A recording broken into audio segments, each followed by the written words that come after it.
BR Ambedkar గారు ఈ రాజ్యాంగాన్ని తయారు చేయడం వల్ల మనల్ని ఎలా పరిపాలించుకోవాలనేది అందులో లిఖించబడింది. అందులో నియమాలు నిబంధనలు అన్నీ ఉంటాయి, ఆర్టికల్స్ అని. అలాగే మనకు కూడా ఎవరికి వాళ్ళే నియమించుకోవాలి. ఏమి నేను మంచిగా ఉండాలి, అందుకని మంచిగా నడవాలి. కాబట్టి నెక్స్ట్ మన పిల్లలు నేర్చుకున్నారు ఇంగ్లీష్ చెప్పండి. భారత రాజ్యాంగం రాయటానికి పట్టిన సమయం 2 సంవత్సరాల 11 నెలల 18 రోజులు. Very good. నెక్స్ట్ ఇంకెవరు చెప్పండి.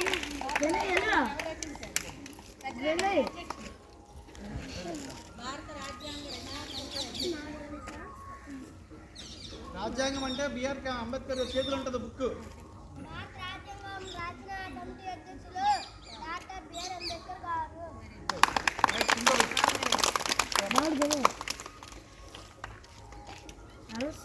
ఒక్కొక్క అక్షరం మనకు డబ్బులతో సమానం. సంపూర్ణ స్వాతంత్ర్యం అనే అర్థం.